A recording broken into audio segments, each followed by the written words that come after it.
that is analysis of flanged beams. Analysis of flanged beams. Now what do we mean by flanged beams? They are just like T-beams or L-beams. Okay, so what are these? Let us say you have a big room. You want to cast the slab of the room, and the slab of the room has beams at some interval.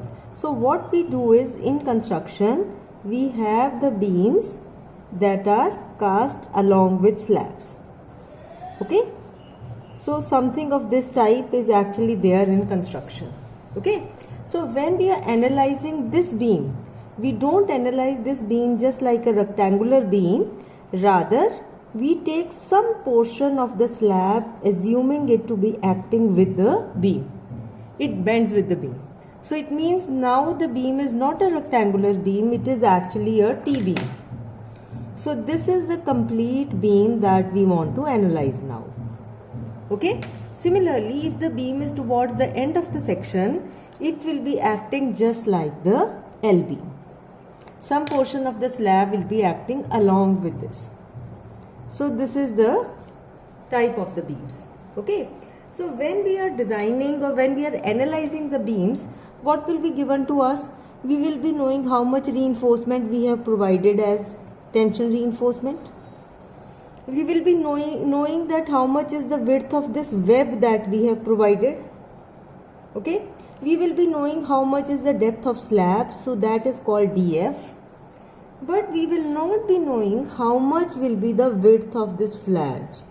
I do not know how much is the length of the slab that we assume to be acting with this particular beam. Okay, so this is not given to me, and this is obviously given to me, that how much is the effective depth of the beam. Now first thing is how to calculate width of flange. Okay, for calculating the width of flange, the code has one clause, that is 23.1.2. Okay, so what this clause is all about?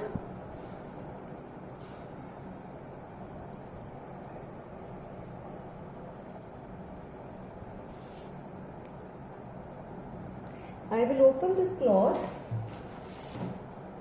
23.1.2.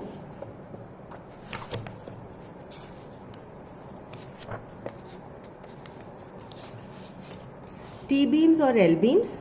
Okay, in this we are having effective width of flange. Okay, so it is on page number 36 of IS 456. Now what is this particular clause? It says that the width of T-beam is given by this formula, the width of L-beam is given by this formula, and then the width of isolated beam is given by this formula. So let me explain each and every term in this particular system. So first is, how do we calculate the width of flange when it is a T-beam? Okay.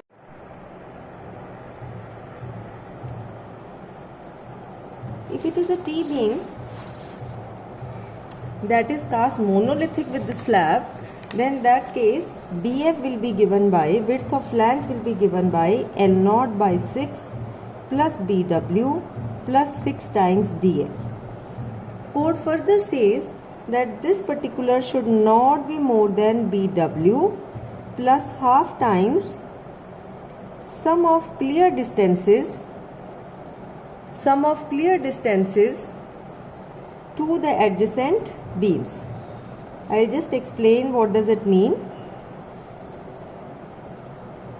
Let me explain each and every term here. What is L0? L0 is distance between points of zero moment. Points of zero moment. Now, what is BW? It is width of web that we already know. What is DF? DF is the depth of the slab that we already know. Okay. Now, what do we mean by L0 first of all? Now, generally what happens is, you have beam like this, and this is the room. Now, this beam is basically spanning in this direction. So there is a support here, there is a support here. So L0 is the length, support to support length in this case.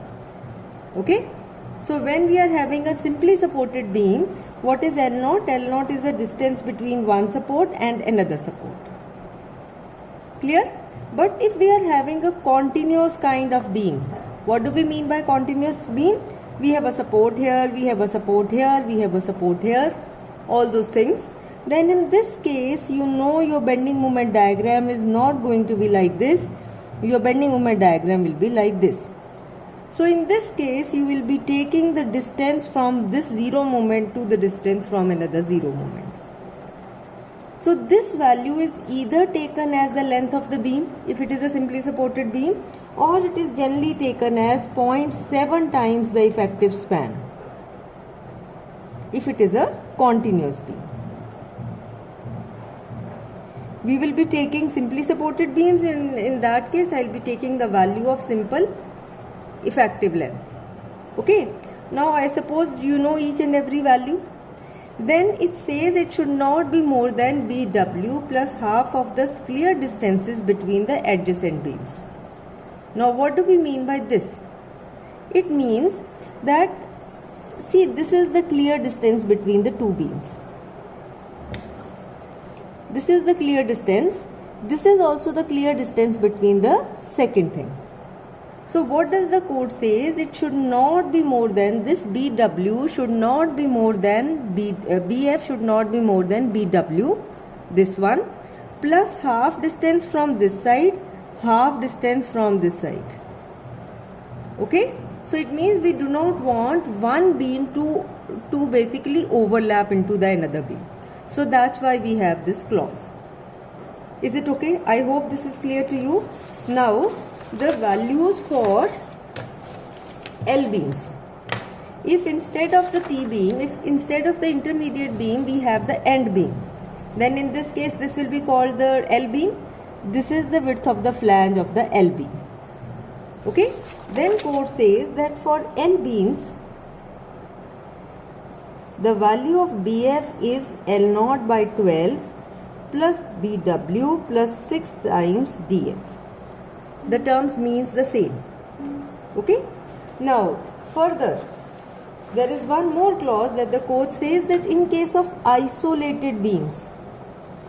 Now what do we mean by isolated beams? You must have seen in the precast beams where you have bridges and all, the sections are not cast there. The sections are factory made, so you will get the beam factory made. A T-beam kind of system will be made in factory. Another T-beam will be made in factory. And then they will be joined, or some portion will be cast at site in order to join the two. Okay. So these beams are basically called isolated beams. And the code says that in case of isolated beams, we will be using this formula, L0 upon L0 upon B plus 4 plus BW. Okay. So if we are having isolated beams and we are using that beam as a T beam, then the formula for BF will be L0 upon B plus 4 plus BW. Okay. And for L beams, the formula of BF is 0.5 L0 upon B plus 4 plus BW. Now what is L0? L0 is basically distance between the points of zero moment. I have already told this value. Okay. Now what is this B? B is the actual width that was cast at the precast unit. So B is the actual width of the section. Is it okay?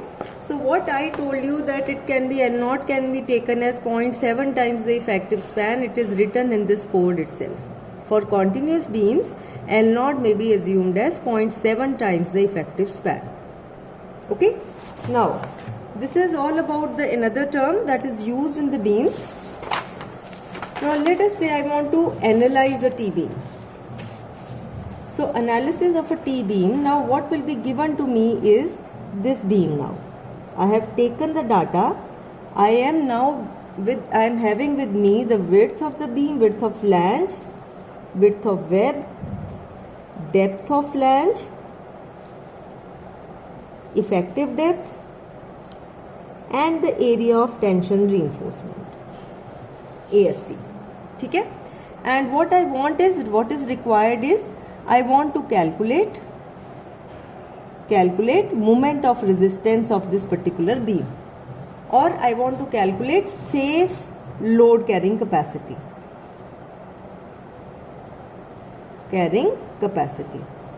If I get the moment, I will be easily able to get the load carrying capacity. Now for getting the moment of resistance, we basically divide the analysis into three categories. So one is category 1. So that these three categories for analysis, they depend upon the depth of neutral axis.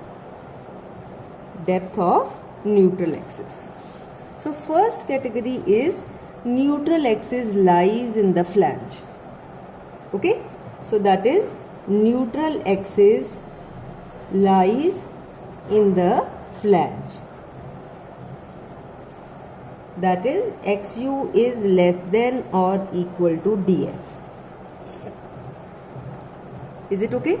Second category is neutral axis lies in the web. Now neutral axis is not lying in the flange, it has shifted to the web. Okay. Now in this case you have further two categories. One is DF is less than 3/7 XU. Another one is DF is greater than or equal to 3/7 XU. One is DF less than 3/7 XU. Another one is DF greater than 3/7 XU. Now from where did we get this magic number? Now if you all remember that in the case of rectangular distribution, we had said that in the compression zone the variation of stresses is parabolic. Okay, is rectangular parabolic, and the rectangular portion was till 3/7 XU. So if we are saying that DF is less than 3/7 XU, it means the compression fiber, this particular flange, is having all rectangular distribution of stress.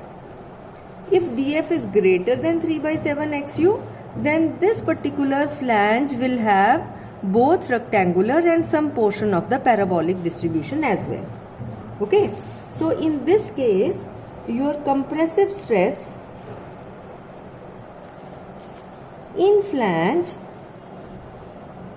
is uniform and is represented rectangularly. Okay, in this case compression flange will have non-uniform stress distribution. Non-uniform stress distribution, which will be a combination of rectangular portion and parabolic portion. Rectangular portion and parabolic portion. Is it okay? Clear? Now, code further in order to basically the analysis of this particular is very simple.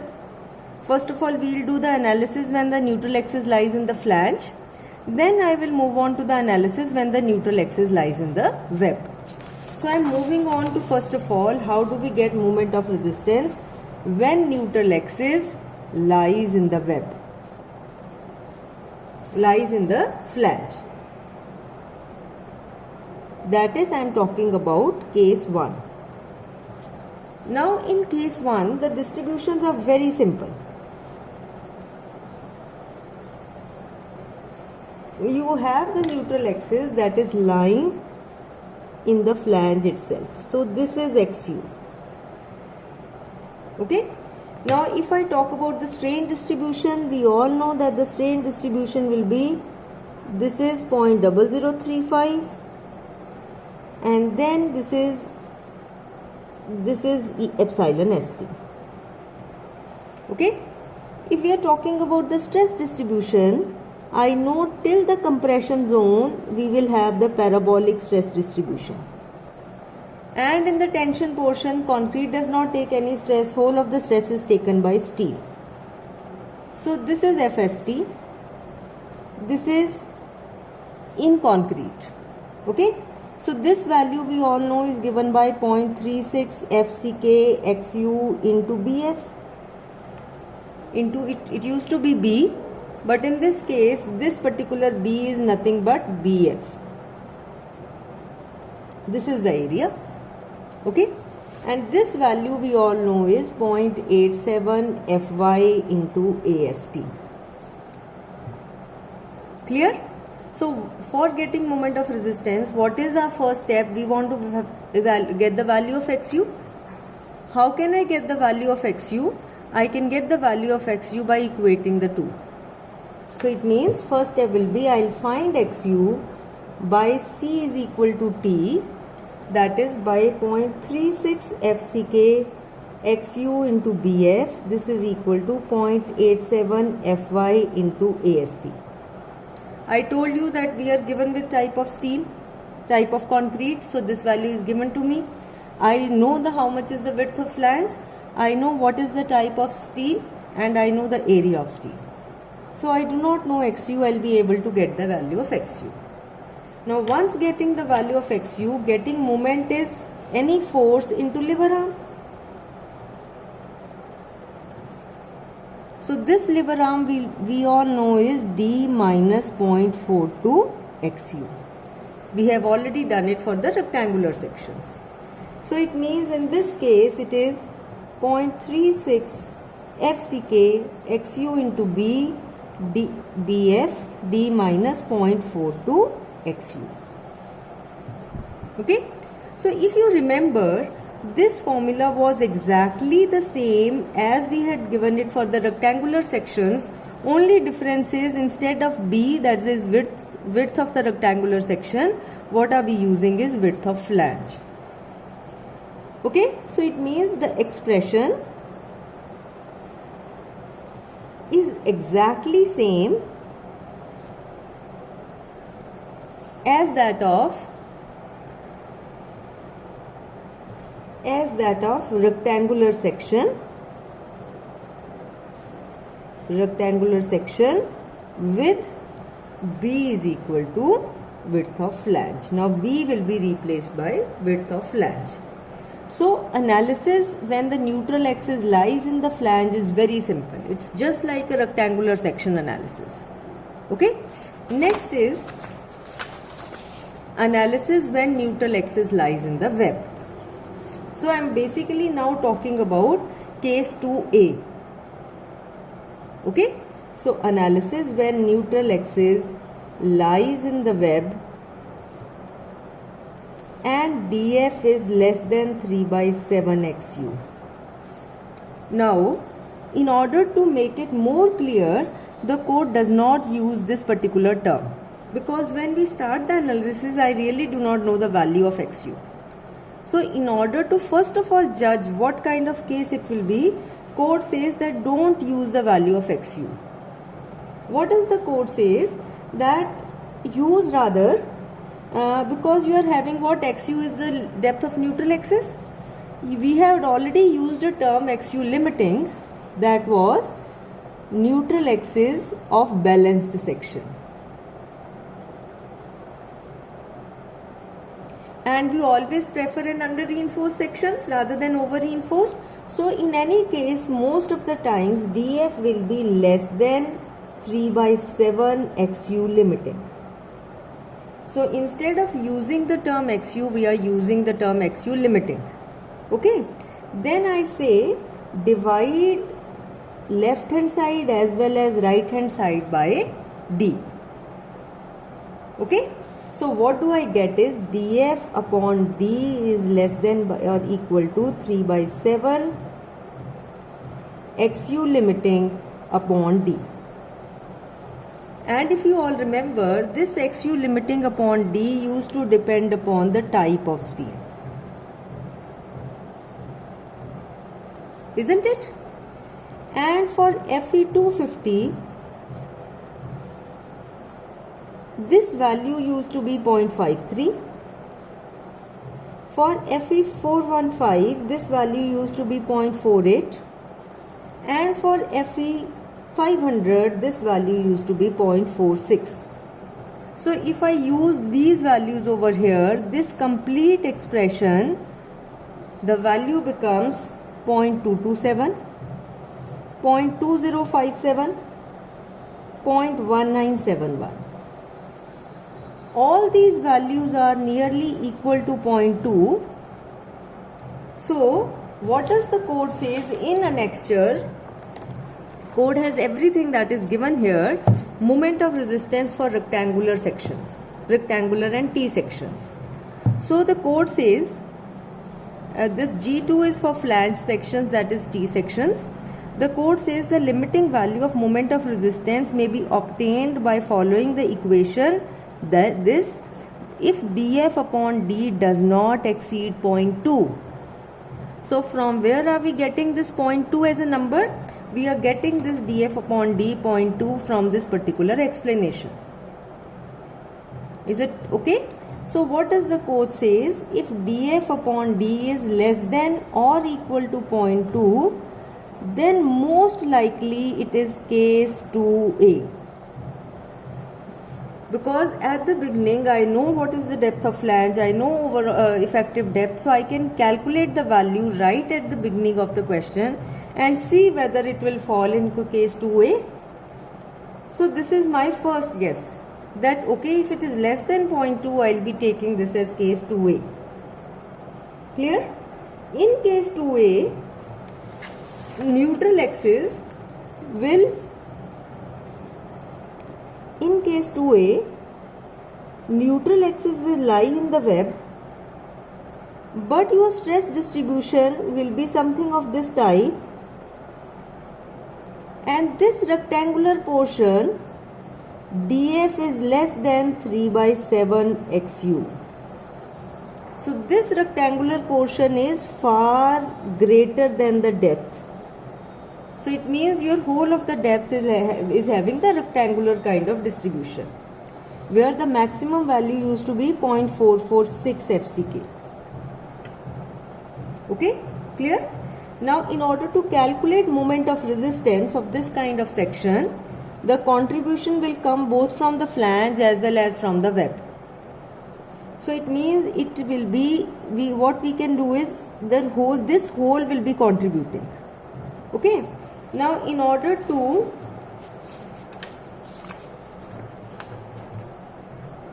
divide the contributions, I say that I'll divide the system like this. So this is one portion, these two combined are portion number 2. So this one portion is web of width BW. So this is BW. And depth, how much is the depth now? This is the depth for this portion. This is and depth XU. Isn't it? This was the depth XU. Second contribution will come from flange of width. How much is the width now? This total width was width of flange. Now BW has already gone into portion 1. So portion 2 will have the effective width of BF minus BW. Okay. So width of flange of width BF minus BW, and now the depth is DF. So we will have the contribution towards moment of resistance from the web portion and from the flange portion. Okay.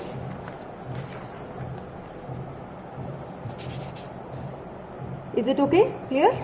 Now how much is the contributions? So moment of resistance will be contribution from web plus contribution from flange. contribution from web. Now web portion will have rectangular as well as parabolic distribution, and for this we know that the resultant stress is given by 0.36 FCK XU, isn't it?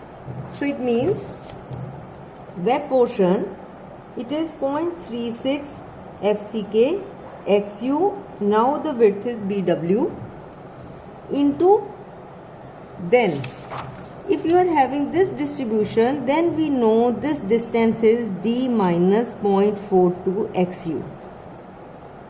So it means into D minus 0.42 XU. So what basically I am doing is, I am writing down the force that is given by web into the lever arm that is created by web, plus how much is the force contributed by flange. In the flange portion, whole of the force is rectangular with the maximum value 0.446 FCK. Okay, so it is plus 0.446 FCK. Now how much is the area?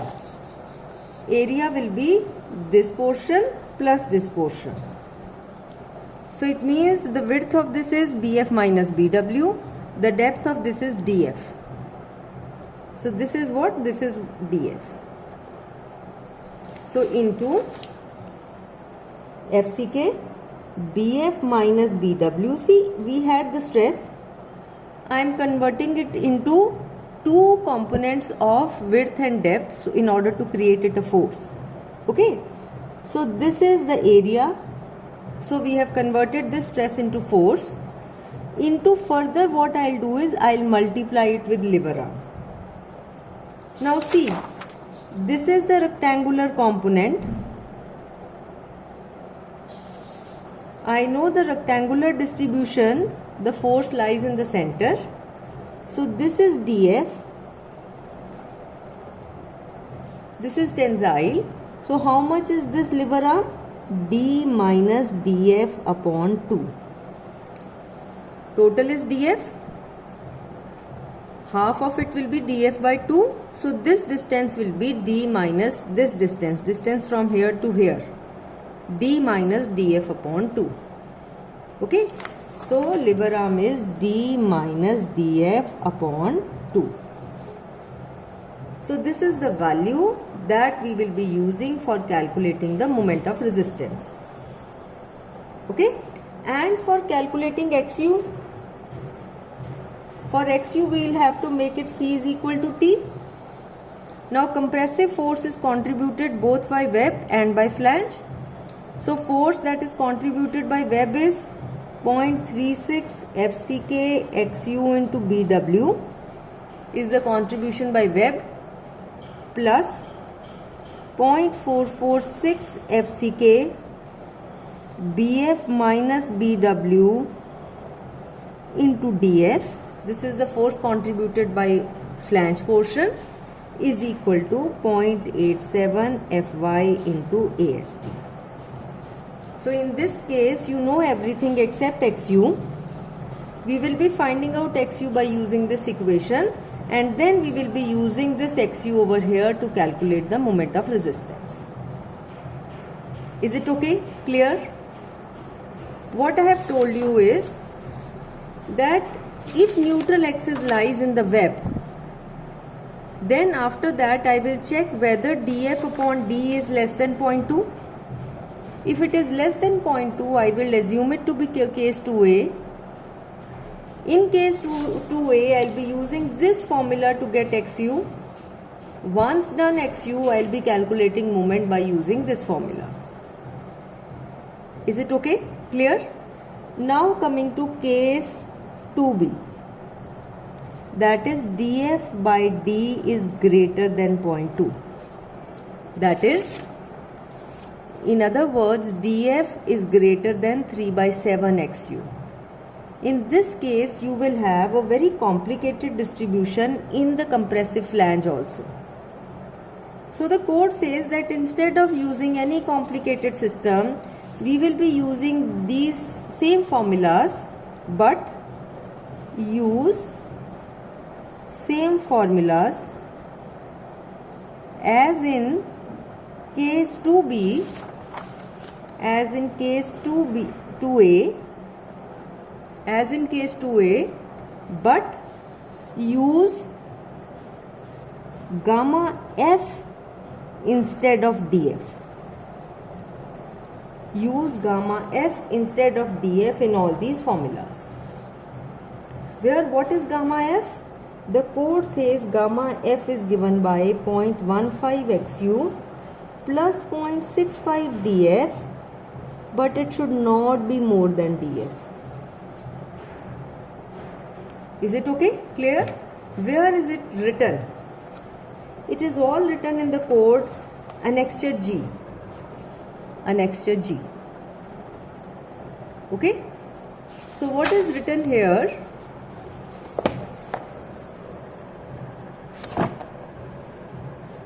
It says when the df by d ratio exceeds 0.2, the moment of resistance of the section may be calculated by using this formula.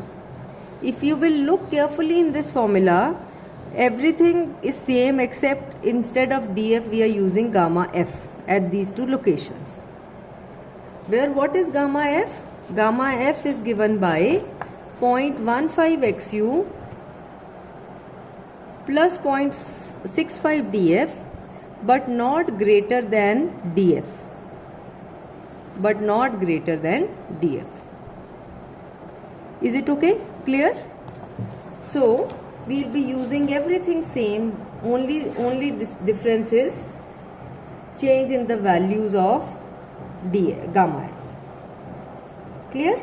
Now if you do not remember all these formulas, although these formulas are very simple, if you do not remember this, then code has given you the formulas already there in annexure. In the same annexure, code has already given you these formulas. 0.36 XU max upon D, 1 minus 0.42 FCK BWD square plus this value. Now is my formula equivalent to this formula? Yes, it is equivalent. How it becomes equivalent? What the code has done is it has divided by D here, and it has divided the system by D here, and then it has multiplied it by D square. So instead of this, the code is writing the code is giving me the formula 0.36